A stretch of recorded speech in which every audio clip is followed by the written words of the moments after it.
So guys ఇదే తన ఇల్లు అండ్ ఇంకోటి కంగ్రాచులేషన్స్ రా, ఐఎమ్ వెరీ హ్యాపీ. సో చూసేద్దాం తన ఇల్లు ఎలా ఉందో. ఫస్ట్ రాగానే ఇక్కడ చూడండి శ్రీకృష్ణ నిలయం అని రాపిచ్చాడు ప్రవీణ్.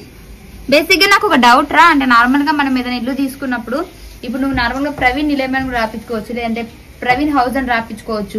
శ్రీకృష్ణ నిలయం అని ఎందుకు రాపించుకున్నావు? అంటే నాకు ఒకటి బాగా నేను బిలీవ్ చేసేది ఏంటంటే మనం అంటే ఉన్న ఎవరు మనం శాశ్వతం కాదు కాబట్టి నేను ఎక్కువ దేవుని నమ్ముతా. నాకేమన్నా ఏదన్నా ఉన్నా నేను వెళ్ళి ఎక్కువ దేవునికి చెప్పుకుంటా, నా బాధలైనా కష్టాలైనా. నాకున్నది వాళ్ళే అనేసి నేనంతా శ్రీకృష్ణుని మీద వేసిన భారం, ఎందుకంటే ఆయనే మోస్తాడని.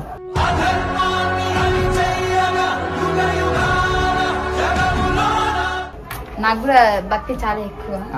రండి గైస్, ఫస్ట్ మనము ఇంట్లో అడుగు పెట్టగానే ఇక్కడ చూడండి మొక్కలు పెట్టించాడు. ఇవి రియల్ అన్నమాట, అంటే ప్యూర్ ఎయిర్ కావాలంట తనకి. అంటే ఏంటంటే మొత్తం ఫ్యాన్ ఆఫ్ చేసేసి డోర్ పెట్టేసి ఓన్లీ ఇక్కడే. అంతేం లేదు, బేసిక్ గా నాకు చెట్లు అంటే ఇష్టం. ఇవి ఇండోర్ ప్లాంట్స్, ఇంట్లో పెట్టుకుంటే మంచిగా ఉంటుందని తీసుకొని వచ్చి ఇంట్లోనైతే పెట్టా. నాకు ఇంట్లో చూస్తే అన్ని కనబడుతూనే ఉంటాయి మంచిగా, అక్కడక్కడ చెట్లు ఉంటాయి. ఫస్ట్ మొక్కలు ఇది చూసుకున్నట్లయితే ఇక చూడండి sofa set, very nice and colour combination కూడా చాలా బాగుంది.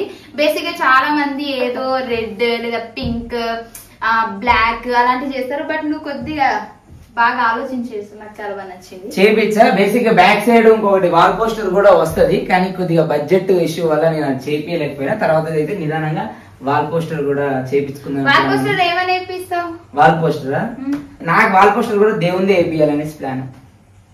Nice nice. ఇవి పురాతనమైన